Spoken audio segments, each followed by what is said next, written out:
संत का आगमन, किसी महात्मा का आगमन, किसी महापुरुषों का आगमन तभी होता है जब भगवान की कृपा होती है। प्रिय भक्तों, दुनिया में, संसार में धन संपत्ति को कमा लेना, कीर्ति स्थापित कर लेना, पूरे विश्व पर राज्य स्थापित कर लेना, ये सबसे सरल होता है।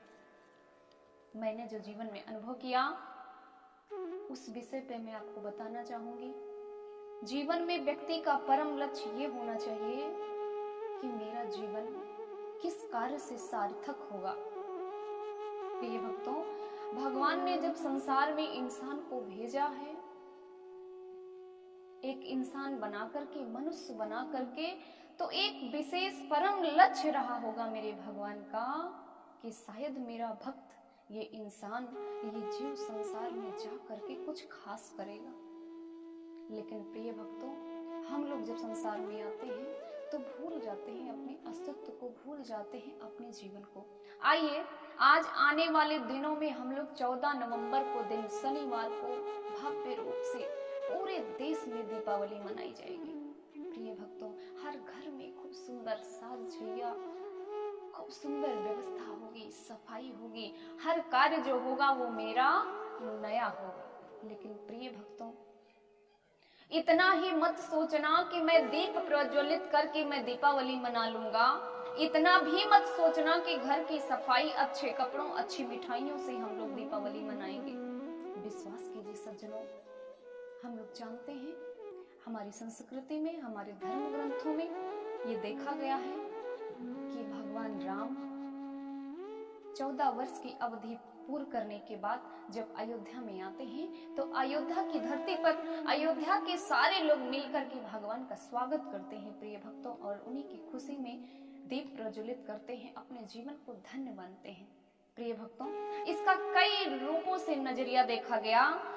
किसी का अध्ययन है कि इस समय बुद्ध भगवान अपनी तपस्या को पूर्ण करके जब आए, तपस्या को पूरा किया और बुद्ध भगवान जब आए लौट करके लुम्बिनी में, तो सभी ग्रामवासियों ने मिल करके उनकी खुशी में दीप प्रज्वलित किया। कुछ लोग ऐसा मानते हैं, कुछ लोग ये मानते हैं कि भगवान कृष्ण ने एक नरकासुर राक्षस का वध किया, उसकी खुशी में लोग दीपावली मनाते हैं। लेकिन प्रिय भक्तों, मैं आज आप लोगों को कुछ विशेष बताना चाहूंगी।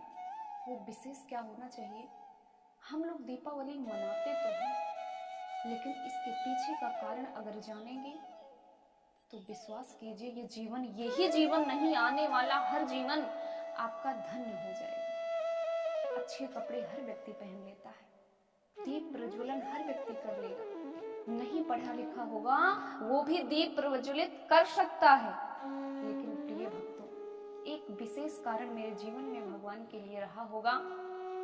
आइए, भगवान अपनी 14 वर्ष का दिन जंगलों में बिताया और प्रिय भक्तों, भगवान एक दिव्य संदेश देकर के इस दुनिया को गए। संदेश क्या दिया? वो हमें और आपको अपने जीवन में उतारना होगा। दीपावली तो हम लोग मना लेंगे अच्छी मिठाइयों के साथ, अच्छे कपड़ों के साथ, अच्छी व्यवस्था के साथ, लेकिन अगर इस दीपावली से मुझे कुछ नया नहीं मिला, कुछ हमने नया नहीं किया, तो विश्वास कीजिए वो दीपावली शायद, आप लोग जानते हैं, दीपावली हम लोग मनाएं लेकिन एक संकल्प के साथ। आइए, भगवान राम हमारे आप लोगों की तरह ही एक साधारण इंसान बन करके आए।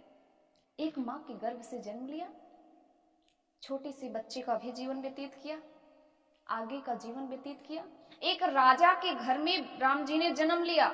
विश्वास कीजिए सज्जनों, एक सोचने की बात है, दिन ऐसा आया कि सुबह राम जी का राज तिलक होने वाला है।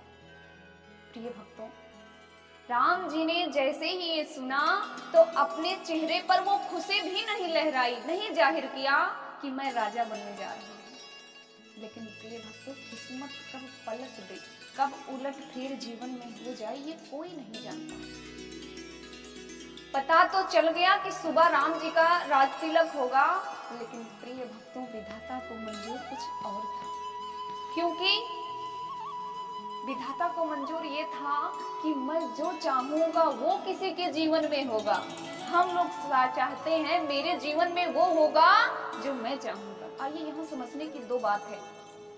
अपने जीवन को या तो हम भगवान के सहारे छोड़ दें या तो फिर हम अपने जीवन में संकल्प ले लें। राम जी ने सिर्फ ये दो काम किया, राम जी ने सिर्फ ये दो काम किया और ये दो काम हमें आपको करने की जरूरत है। राम जी ने क्या किया, जैसे ही पता चला कि मुझे राजतिलक का होना है, विश्वास कीजिए विधाता ने ऐसी गणित लगाई कि पता चला 14 वर्ष का भगवान राम को वनवास हो जाना पड़ा।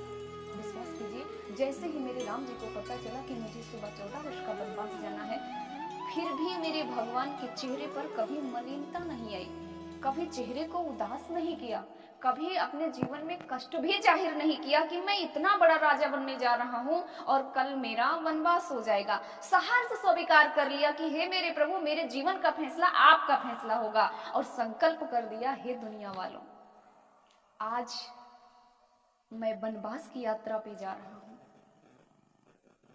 और मैंने अपने जीवन में लक्ष्य बना लिया, मेरे प्रभु मेरे जीवन का फैसला आपका फैसला होना चाहिए। सहर्ष स्वीकार कर लिया मेरे राम जी और चले गए। और जाने के बाद प्रिय भक्तों, भगवान राम के जीवन में ऐसा मोड़ आया कि उन्होंने कुछ समय व्यतीत किया, पता चला कि मेरे इस भारत की धरती पर राक्षसों का वास हो गया है। प्रिय भक्तों, भगवान राम ने जैसे ही इस चीज को देखा और संकल्प कर लिया कि जब तक मैं इस धरती से निशाचरों का विनाश नहीं कर दूंगा, अयोध्या की धरती क्या, मैं अयोध्या को देखना भी नहीं चाहूंगा।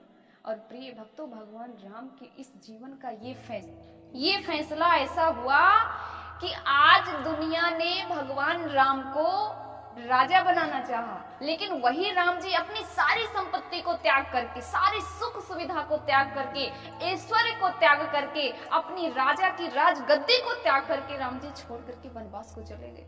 और प्रिय भक्तों, जब राम जी 14 वर्ष का वनवास तय करके जब वापस आए, इसी अयोध्या की धरती ने, इसी अयोध्या की धरती ने, इसी अयोध्यावासी ने कल क्या बनाना चाहते थे कि राम जी राजा बन जाएं। लेकिन आज वही राम जी 14 वर्ष का वनवास पूरा करने के बाद जब लौट करके आए, इसी अयोध्या की धरती ने राम जी को भगवान मान लिया। विश्वास कीजिए, इस कथा से एक प्रेरणा मिलती है। जीवन में हम लोग सोचते हैं कि शायद मेरे पास धन संपत्ति होगा, मेरे पास करोड़ों का हम मालिक होंगे, अच्छी कार होगी, अच्छी व्यवस्था होगी, तो दुनिया मुझे याद करेगी। लेकिन प्रिय भक्तों, राम जी ने ये आदर्श, ये संदेश हम लोगों को दिया कि अपने जीवन में जो व्यक्ति एक त्याग की भावना रखता है और अपनी सनातन संस्कृति धर्म की रक्षा के लिए जीता है, विश्वास कीजिए वो व्यक्ति इस दुनिया से भगवान बन के जाता है। और आज वही खुशी है। 365 राजा इस धरती पर, अयोध्या की धरती पर हुए, लेकिन किसी में वो शक्ति नहीं आई, किसी में वो औकात नहीं आई कि जिसकी आरती हम लोग उतारे। शायद कुछ खास रहा होगा मेरे राम के जीवन में। राम जी ने संकल्प कर लिया, मैं जीवन में धरती से निशाचरों का विनाश कर दूंगा। विश्वास कीजिए, दूसरा फैसला राम जी ने किया, मेरे जीवन का फैसला भगवान का फैसला होना चाहिए। दीपावली हम लोग मनाएं, लेकिन ये दो बात जरूर रखें, जीवन में कितनी भी कठिन परिस्थिति आ जाए, विश्वास कीजिए वो परिस्थिति कट भी जाती है। कितने भी दुख आएंगे जीवन में, कितने भी दुख आएंगे, विश्वास कीजिए वो दुख चले जाएंगे। और अगर आपने उस कठिन समस्या का समाधान अपने खुशी रूप से किया, विश्वास कीजिए आप इस धरती से देवता ही नहीं, एक अच्छे इंसान ही नहीं, आप इस धरती से भगवान तक बन के जा सकते हैं। क्योंकि ये हमने नहीं, ये आपने नहीं, ये हमारे इतिहास कहते हैं, हमारे धर्म कहते हैं और हमारे भगवान राम ने ये साबित कर दिया। बहुत लोग संसार छोड़ के गए, बहुत लोगों ने ना जाने कितने लोगों की हत्या की, मारा पीटा, लेकिन विश्वास कीजिए राम जी ने जब रावण का वध किया और जब लौट करके आए तो राम जी की आरती दुनिया उतारने के लिए मजबूर हो गई। और दुनिया ही नहीं, आने वाले हर दिनों में, आने वाले हर दिलों में, हर व्यक्ति के अंदर अंदर एक राम जी की स्थापना बन गई कि मेरे आदर्श मेरे राम जी हो, मेरे आदर्श मेरे राम जी हो। परम आदरणीय सज्जनों, इसलिए हर व्यक्ति को सोचना चाहिए, मेरे राम जी के चरित्र का, मेरे राम जी के जीवन का कुछ भी अंश तो मेरे जीवन में आ जाए। शायद मैं भी संसार छोड़ करके जब जाऊं तो शायद मेरा भी नाम लेने वाला कोई हो, ना कोई कह सके मैं जिस परिवार में हूँ वो परिवार तो मुझे कह सके। हम गांव आस पड़ोस के अच्छे व्यक्ति हो तो हो जाएं। आज के दिन इतना ही। और मेरी इच्छा, आज ये जो युवा संस्कृति ये न्यूज़ चैनल मुझे मिला 10 मिनट का बोलने का, मेरी इच्छा है कि इस कथा से कुछ प्रेरणा जहाँ तक लोगों तक पहुँचे। आप सभी लोग इससे कुछ ना कुछ प्रेरणा लें। विश्वास कीजिए, राम जी की कृपा आपके जीवन में अवश्य होगी, क्योंकि राम जी के बिना हर व्यक्ति का जीवन अधूरा है। बोलिए सियावर रामचंद्र।